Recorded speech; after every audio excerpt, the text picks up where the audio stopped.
사랑하는 성도 여러분, 안녕하십니까? 하나님의 말씀 여호수아 8장 1절로 9절의 말씀을 읽겠습니다.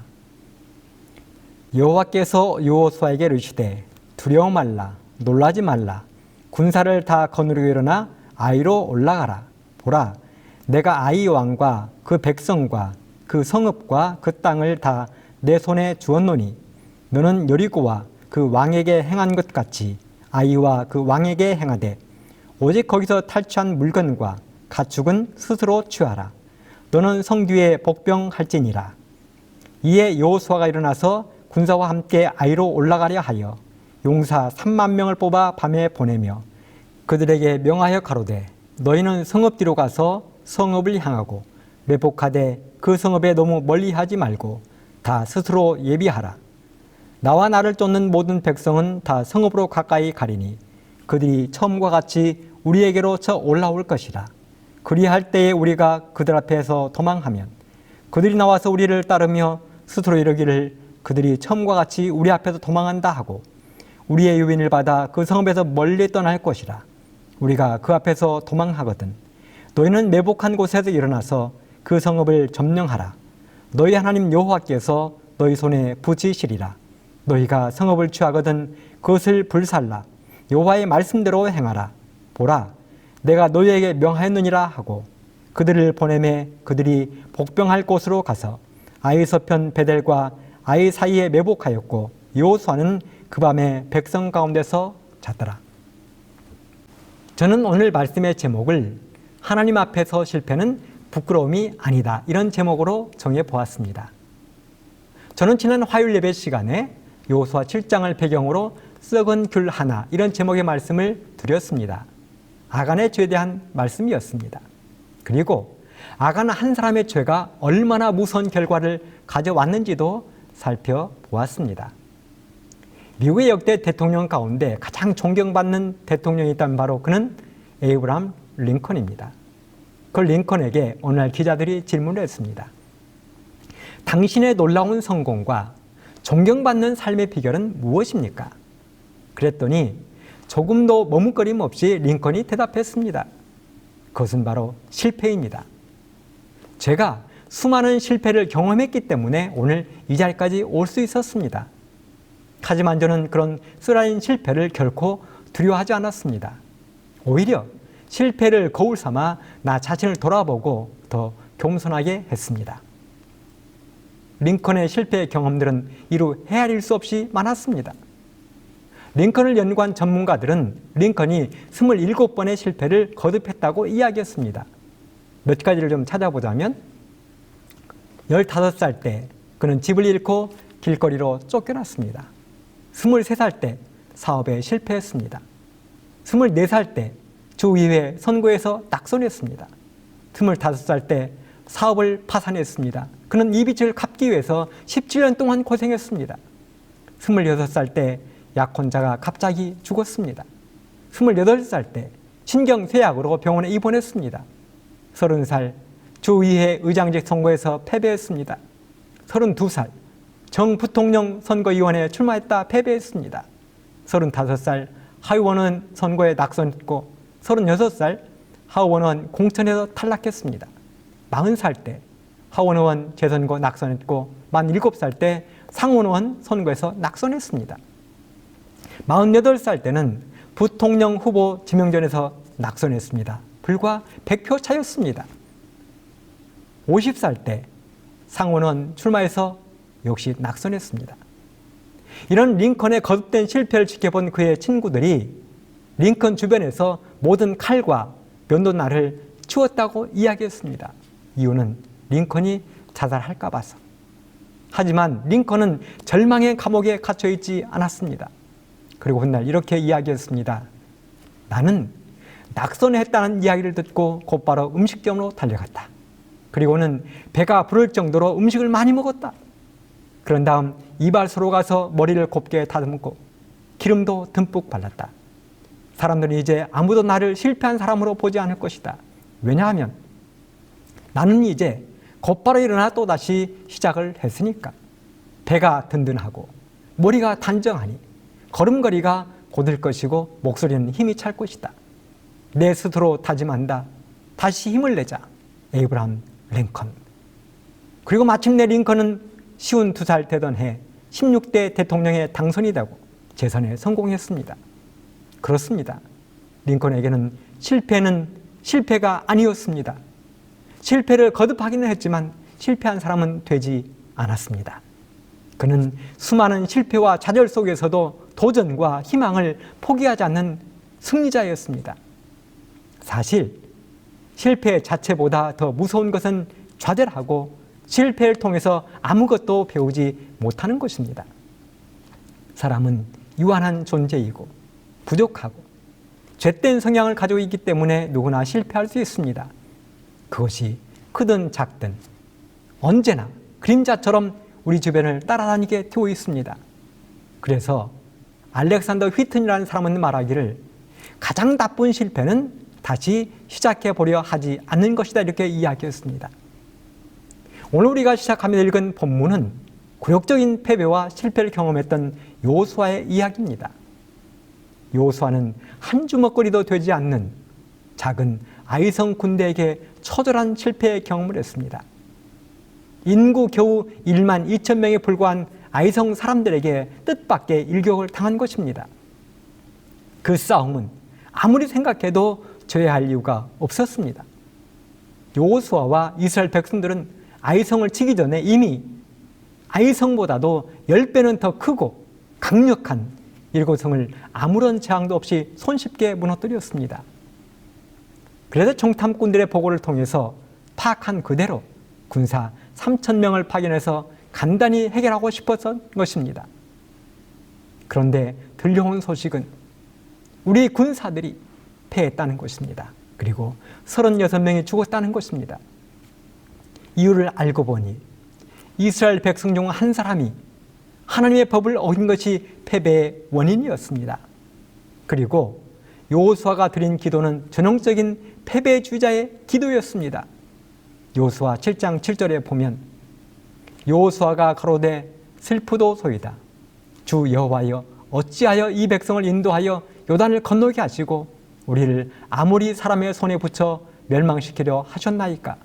우리가 요단 저편을 족하게 여겨 거하였다면 좋을 뻔하였나이다. 사실 여호수아는 그의 일생에 패배를 모르던 사람입니다. 평생 동안 승승장구했던 사람입니다. 여호수아는 모세가 파견한 12명의 정탐꾼 중에 한 사람으로 이미 가나안을 정탐했었습니다. 그리고 정탐꾼의 보고회에서 갈렙과 함께 위대한 믿음의 보고를 했던 사람입니다. 여호수아는 이스라엘 모든 백성들이 지켜보는 앞에서 모세로부터 후계자로 지명도 받았습니다. 여호수아는 성난 물살이 굽이치는 요단강을 일말의 망설임도 없이 건넜고 난공불락의 여리고성 앞에서도 눈 하나 깜짝이지 않았습니다. 그랬던 여호수아가 아간의 탐욕으로 빚어진 아주 작은 아이성의 패배로 한순간에 추락했습니다. 하나님의 종이요 위대한 영웅이 하루아침에 볼품없는 패배자로 쪼그라들었습니다. 자신의 백성들 보기에도 민망하고 적들 앞에서 조롱거리가 되고 하나님 별 면목이 없었습니다. 그렇게 어깨가 축 처진 채로 장막에 돌아온 여호수아가 하나님을 원망하는 듯한 기도를 드린 것입니다. 슬프도소이다 주 여호와여 어찌하여 이 백성을 인도하여 요단을 건너게 하시고 우리를 아모리 사람의 손에 붙여 멸망시키려 하셨나이까. 우리가 요단 저편을 족하게 여겨 거기에 거하였다면 좋을 뻔하였나이다.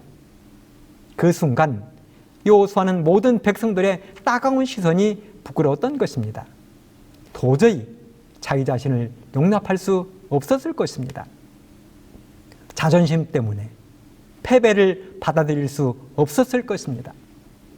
사랑하는 성도 여러분, 여호수아의 이런 경험을 저나 여러분도 크든 작든 겪어보았을 것입니다. 때로는 시험을 망쳤을 때, 직장에서 실직했을 때, 하던 사업이 부도났을 때, 목사들도 마찬가지입니다.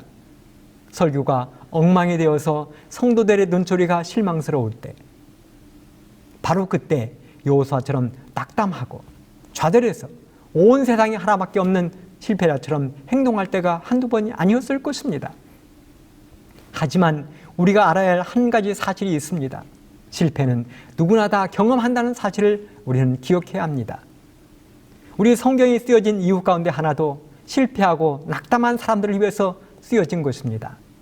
성경은 넘어지고 쓰러진 사람들의 이야기로 가득한 책입니다. 다윗은 도덕적으로 처참한 실패를 경험했습니다.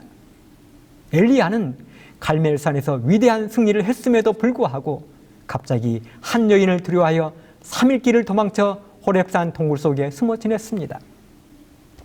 선지자인 요나는 니느웨에 가는 것이 두려워 물고기 뱃속으로 들어가고 말았습니다. 베드로도 순간의 두려움을 피하려고 예수님을 3번씩이나 저주하고 부인했습니다. 그들도 이렇게 완벽한 사람들이 아닌 완벽한 실패자들이었습니다. 하지만 하나님은 그럼에도 불구하고 그들을 사용하여 자신의 일들을 이루셨습니다. 큰 일들을 이루셨습니다. 바로 그 하나님께서 오늘 실패한 여호수아를 사용하셔서 자신의 일을 이루려 하십니다. 여호수아 7장 10절에 있는 말씀입니다. 여호와께서 여호수아에게 이르시되 일어나라 어찌하여 이렇게 엎드렸느냐. 8장 1절입니다. 여호와께서 여호수아에게 이르시되 두려워 말라 놀라지 말라 군사를 다 거느리고 일어나 아이로 올라가라. 그렇습니다. 실패에 대한 하나님의 처방전은 정신을 차리고 일어나라는 것입니다. 그리고 하나님이 이렇게 말씀하셨습니다. 여호수아 8장 1절로 2절에 보면 보라 내가 아이 왕과 그 백성과 그 성읍과 그 땅을 다 너의 손에 주었노니 너는 여리고와 그 왕에게 행한 것 같이 아이와 그 왕에게 행하되 오직 거기서 탈취할 물건과 가축은 스스로 취하라. 너는 성 뒤에 복병할지니라. 그렇습니다. 하나님은 이미 아이성의 왕과 백성과 성읍과 그 땅을 다 주었다고 말씀하셨습니다. 그러니 비겁하고 불쌍하게 엎드려 있지 말고 정신을 차리고 다시 올라가라는 것입니다. 다시 말씀을 드리지만 사람은 누구나 넘어집니다. 실패하고 쓰러집니다. 하지만 차이점은 넘어진 뒤의 반응입니다.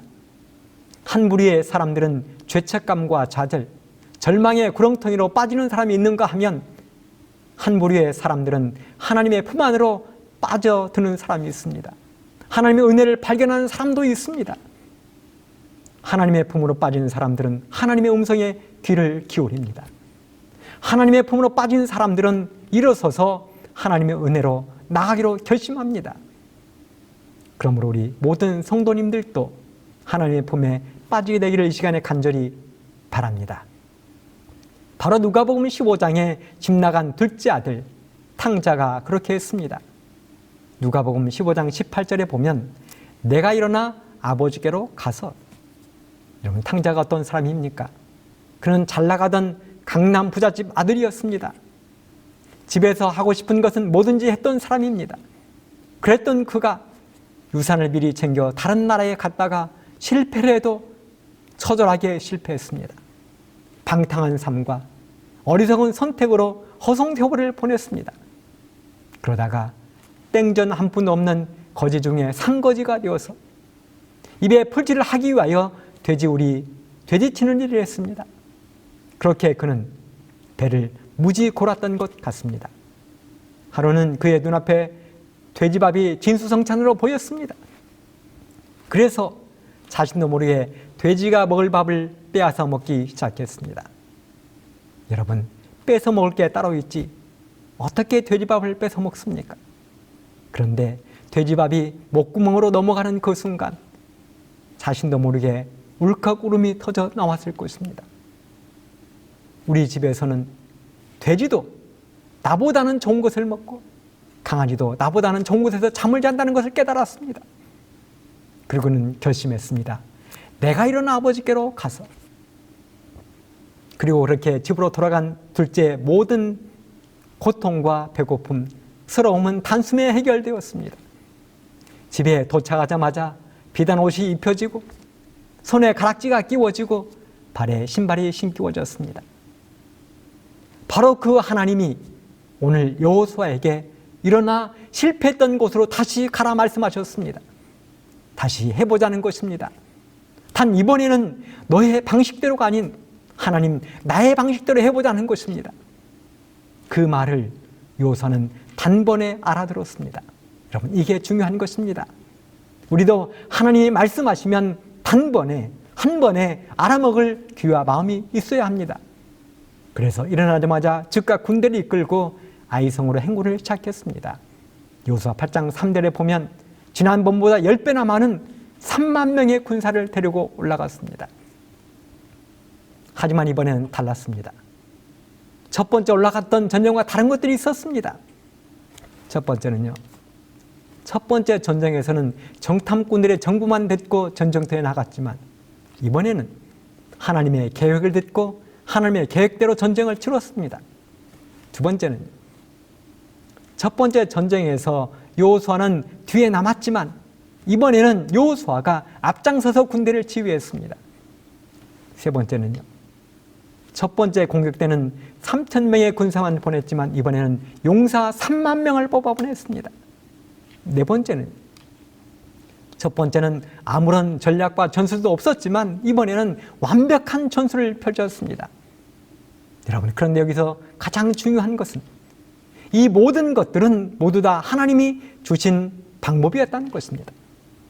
처음에 여호수아는 내 방식, 내 방법대로 전쟁을 치루었습니다. 아이성을 정탐해 보니 여리고성의 10분의 1도 안 되는 작은 규모였습니다.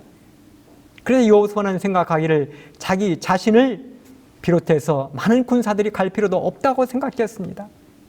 그래서 대충 뽑은 군사 3,000명만 보내서 한나절 한 끼 식사거리로 쉽게 생각했습니다.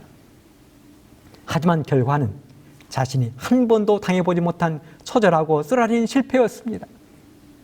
그래서 이번에는 하나님의 말씀, 하나님의 방법대로 철저하게 따르기로 결심했습니다. 그래서 일어섰습니다. 자신이 직접 앞장을 서고 용맹한 군사 3만 명을 골랐습니다. 하나님의 지시대로 5,000명을 매복시켰습니다. 사랑하는 성도 여러분, 그 결과가 어떻게 되었습니까?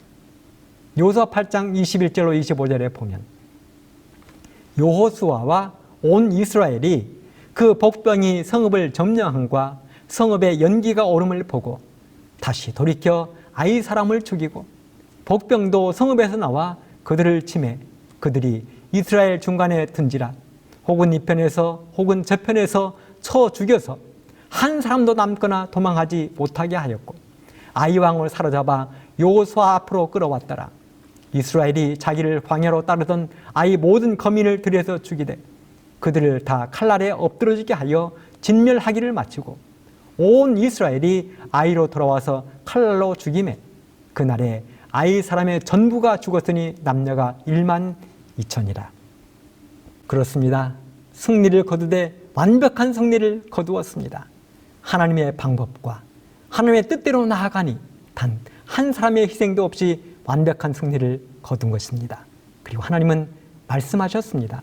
여호수아 8장 2절에 보면 너는 여리고와 그 왕에게 행한 것 같이 아이와 그 왕에게 행하되 오직 거기서 탈취할 물건과 가축은 스스로 취하라. 전쟁에서 승리하고 취한 전리품은 모두 다 취해 가지라는 것입니다. 하나님은 참 이상하시지 않습니까? 여리고성의 전투와 정반대 명령을 지금 하고 계시는 것입니다. 여리고성에서는 아무것도 취하지 말라고 하신 하나님께서 아간이 물건을 훔쳐 감추었다고 돌로 치라 하신 하나님께서 이번에는 너희들이 다 가지라고 하시는 것입니다. 왜 그랬을까요? 이유는 간단합니다. 하나님은 첫 수확물, 처음 익은 열매는 분명 하나님의 것이라고 하셨습니다. 그러니 가나안 땅에서 처음 치른 전투에서 승리한 것은 모두 다 하나님의 것이 되어야 했습니다. 하지만 아이성 전투에서부터 얻은 모든 수확물, 노략물들은 이제 백성들의 것이 될 것이었습니다. 이렇게 해서 드디어 여호수아는 아이성 전투를 통해서 실패한 모든 것들을 만회했습니다. 백성들은 다시 한번 승리의 승전가를 불렀습니다. 사랑하는 성도 여러분, 우리도 넘어질 수 있습니다. 그 넘어짐으로 인하여 몸이 망가지고 마음에 깊은 상처도 받을 수 있습니다. 하지만 분명한 것은 우리가 넘어져 있는 그 순간에도 하나님은 우리의 손을 절대로 놓지 않는다는 사실을 기억하시게 되기를 간절히 바랍니다. 우리가 그분께 눈만 돌리면 실패해서 성공으로 갈 수 있는 방법을 알려주신다는 사실을 기억하시기를 바랍니다. 죄지우리 같은 이 세상에 더 이상 머무르려고 생각하지 마십시오. 돼지우리에 머무르면 머무를수록 우리는 더욱더 배고플 것이고 고통은 증가될 것입니다. 1분 1초도 망설이지 마십시오. 이런 아버지께로 돌아가기로 결심하십시오. 하나님 앞에 실패는 결코 부끄러운 것이 아닙니다. 하나님은 우리를 기다리고 계십니다. 하나님은 우리를 단 한순간도 잊지 않고 계신다는 사실을 기억하십시오. 머리를 들고 하나님을 바라보십시오. 그곳에는 우리가 감히 상상도 못한 좋은 것들이 우리를 기다리고 있습니다. 사는 성도 여러분, 이런 하나님 앞에 이 시간도 과감하게 나아가기로 결심하고 하나님과 더불어 행복한 동행을 하게 되기를 간절히 바라면서 말씀을 마치겠습니다. 감사합니다.